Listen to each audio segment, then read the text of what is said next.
So we got timing charts that go on paper and the timing sheet that goes on a different paper. But then you learn the timing charts don't work if you don't have the timesheet even. And then if you have to change the timesheet, it's a nightmare. And then you learn the timing charts are actually spacing charts the whole time.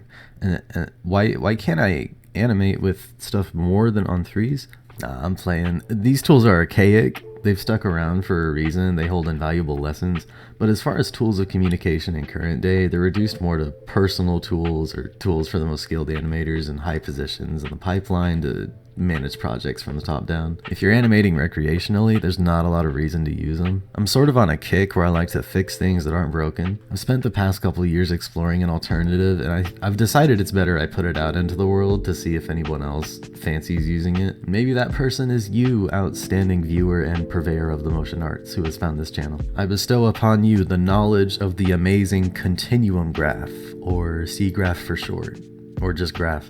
I mean, we call these things charts without sticking the word animation behind it. It's unserious. The basic idea is this axis is time, this axis is space, and you are handling the information that was once disjointed from each other at the same time. And it is quite versatile. You can have it stay simple like this, or you can scale it up to a state where it can replace timesheets entirely. I will explain it from its simplest form to its most complex, starting from here. Channel either your expertise with animation graphs or your 6th grade algebra class. The bottom left of this thing is your starting position, and the top right is your ending position. A curve upwards means a lot of time is spent at the starting position, and then you get an ease in. A curve sideways is you spend a lot of time at the end position, and it's an ease out. S-curve means you ease in both directions.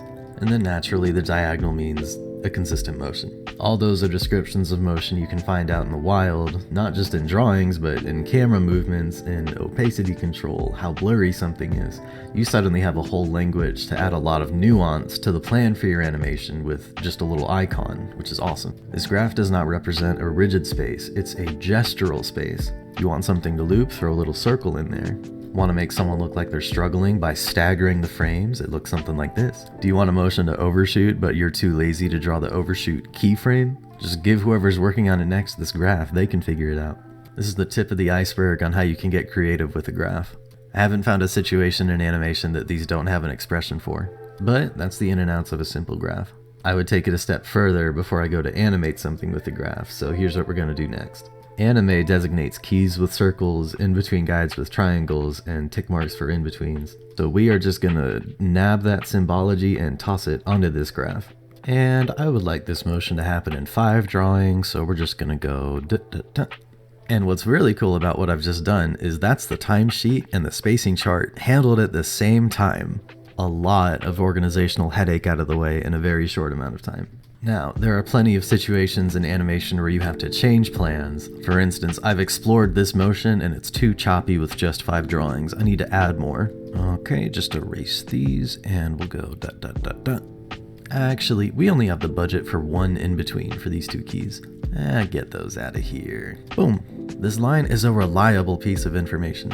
I tested the limits of this sort of shifting around of drawings with this piece of animation. The key positions are on 1s where the extremes of the motion are on 4s. This is kind of a situation you would never see in professional settings because it's ridiculous. There's a lot of room to screw up here. But I'm able to visualize the timing and the spacing well enough for each of these frames that it still doesn't come across as too jarring, right? And I was surprised with the results of that myself. It's a very powerful demonstration of what this tool can do.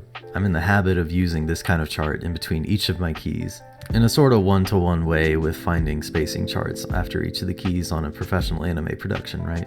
However, I still wouldn't call this enough info to replace a timesheet because as you can tell, we have no numbers. I mean, so you can count all the drawings, but we have no idea how long this animation is or how long each individual drawing should be held for. So let's say we've got the animation locked down. When you play it back, it's looking how you want, you're confident with the information on this page and in your kind of moderate state of this graph. We're now going to stick a bunch of info outside of the graph like this. Every number below each of our drawing marks here represents when in the final footage we want our drawings to start, in 24 frames per second. And the 3 pieces of info off to the side here are going to be total number of keyframes, total drawings including in-betweens, and how many frames the cut takes total. Now notice how I said cut there. Because remember, you can have several of these graphs associated with each of your keyframes.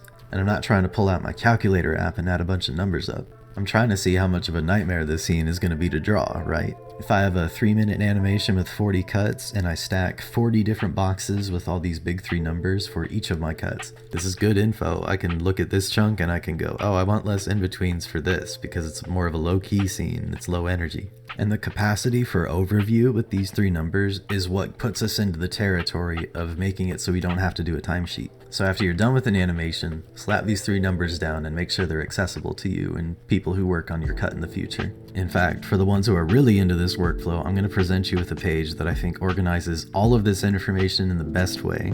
I'm still workshopping it. What I use in the future will probably be a little different from this, but the good ideas are still in there for you to grab. Firstly, take notice that I'm organizing all these graphs into a bunch of rows. Book 1, which is the background, A cell, B cell. These are all the layers for the cut. This box over here has the 3 numbers we were talking about earlier, as well as space for instructions for treatment across the whole cut, like camera motions, color changes. I've given each layer total keys and total drawings as well, just because I felt like that would be useful. And then you'll see I've got this X to indicate an offset for when the B cell starts. And then because A cell keeps going after B cell's finished, I just drop another box in front of that as well. Now take note here, I have the most complex version of the chart for my cells, because those actually get animated and there's a lot of info that is associated with them to get them right. But with the camera move and the color change, I don't want to be a complete control freak about how those get done. I am going to have faith in whoever's working on the shot next and their expertise, by just leaving with the simple version of the graph. If you're a professional animator and you've gotten to this point in the video, you're probably going, Passerin, this is just a timesheet where you've mixed all the info around and jumbled it up. To which I would say, nuh-uh, because the thing about this version is I get to be lazy and copy and paste all the charts I've already done in my animations in here. Laziness is God, and I'm feeling pretty divine right now. I'm half joking. More important than that, the biggest advantage of this is it puts people lower on the chain and people higher on the chain using the same language. Like, okay, have you ever been in a situation where I've been workshopping this cut for weeks, I don't understand what it is you want from me? Bill, I got you. So what you've been doing so far is you've been giving me some of this, and then you've been giving me some of this. But what I really need you to do is instead, you gotta give me some of this. I understand it now.